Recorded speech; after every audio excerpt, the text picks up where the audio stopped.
Viewers, আসসালামু আলাইকুম। অনেকদিন পর আবার একটি নতুন ভিডিও নিয়ে একটি কন্টেন্ট তৈরি করলাম। তো ভিউয়ার্স, আজ আমি দেখাবো 6 থেকে 1 বছরের বাচ্চাদের হাফ প্যান্ট কিভাবে বানাতে হয়। তো এর আগে আমি একটি প্যান্টের ভিডিও দিয়েছি। সেই প্যান্ট হচ্ছে কুচি দিয়ে প্যান্ট। তো এটাও কুচি দিয়েই হবে, কিন্তু একটু ব্যতিক্রম। তো দেখুন, প্রথম আমি যে কুচি হবে পায়ের ওখানে, মানে আমরা যাকে বলি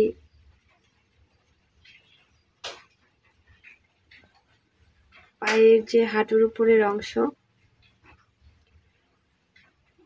প্যান্টের নিচে কুচি হবে। সেই কুচির জন্য আমি কাপড়টি 2 ভাঁজে ভাঁজ দিয়ে প্রথমে খোলা সাইড বন্ধ করে নিচ্ছি, তাহলে আমার কুচি দিতে সুবিধা হবে এবং কুচিগুলাও দেখতে অনেক সুন্দর হবে। তো এই ডিজাইনটা আমরা সেলোয়ারের নিচেও করে থাকি, সেলোয়ারে হাতা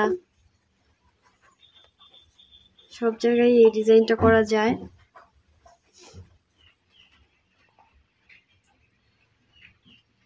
এবার আমি কুচি দিয়ে নিচ্ছি।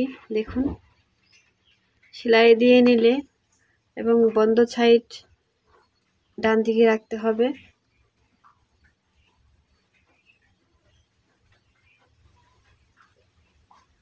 আমার দু পায়েরই নিচের অংশ কুচি দেওয়া হয়ে গেছে।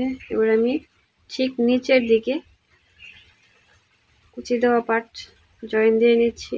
দেখুন, এবং কুচি লেসটা ধরতে গেলে এটা একটা লেজই তৈরি হয়ে গেছে। তো লেসটা আমি কাপড়ের উপরে বসিয়ে জয়েন দিয়ে নেব। এবার উল্টো করে চাপ সেলাই দিয়ে নেব।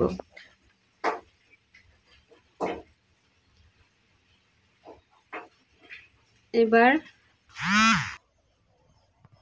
দেখুন, আমি ডাবল সেলাই দিয়ে নিচ্ছি। আমার সেলাই দেওয়া হয়ে গেছে। এবার আমি কলি লাগানো দেখিয়ে দিচ্ছি।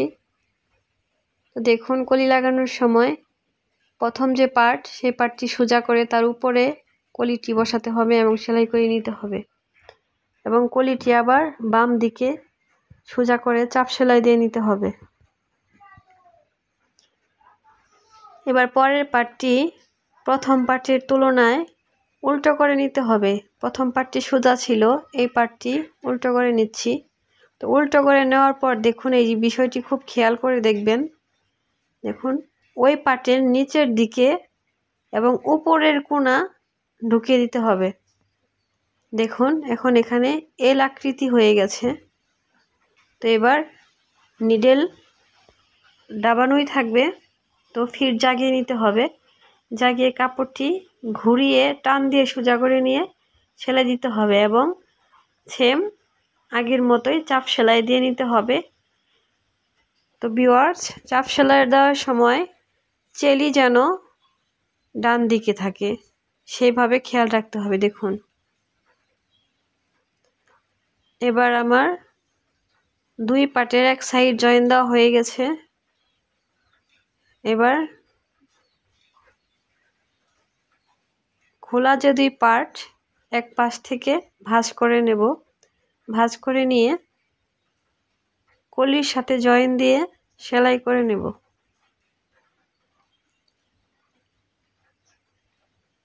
সেম একইভাবে চাপ সেলাই দিয়ে নেব। দেখুন ভিউয়ার্স, প্রত্যেকটি চাপ সেলাই যেন কলির ভিতরে থাকে, সেই দিকটা খেয়াল রাখতে হবে।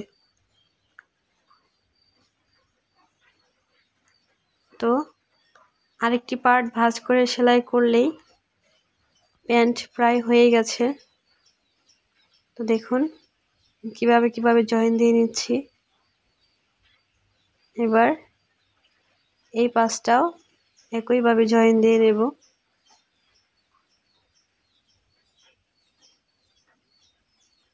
কলি জয়েন দেওয়ার সময় নিচের এবং উপরের কাপড় হাত দিয়ে দেখে নেবেন, যাতে উপরে হয়তো দেখা যাচ্ছে কাপড়টা ঠিকঠাকই আছে, কিন্তু নিচে কুঁচিয়ে যাবে। নিচের কাপড়টা যাতে না কুঁচিয়ে যায় সেদিকে লক্ষ্য রাখতে হবে।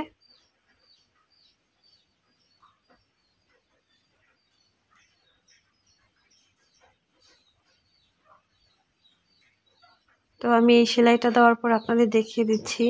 প্রত্যেকটা সেলাই কলির ভিতর সাইডে রয়েছে,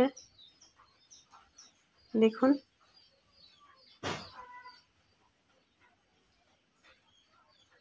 এবার আমি প্যান্ট সোজা করে দেখিয়ে দিচ্ছি, দেখুন প্রত্যেকটি সেলাই ভিতর সাইডেই রয়েছে। এবার প্যান্টটি সোজা করে দেখিয়ে দিচ্ছি, দেখুন। আপনি 5 থেকে 7 বছরের বাচ্চাকে ওইটা পরাতে পারবেন। এই প্যান্ট পরলে দেখতেও অনেক সুন্দর লাগে।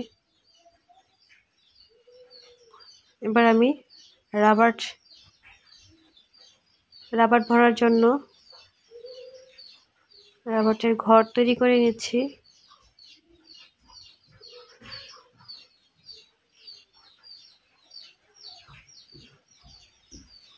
তো আমার রাবারের ঘর সেলানো হয়ে গেছে, দেখুন কি সুন্দর একটি পেন। আমার পেন্ট পুরোপুরি বানানো শেষ হয়ে গেছে।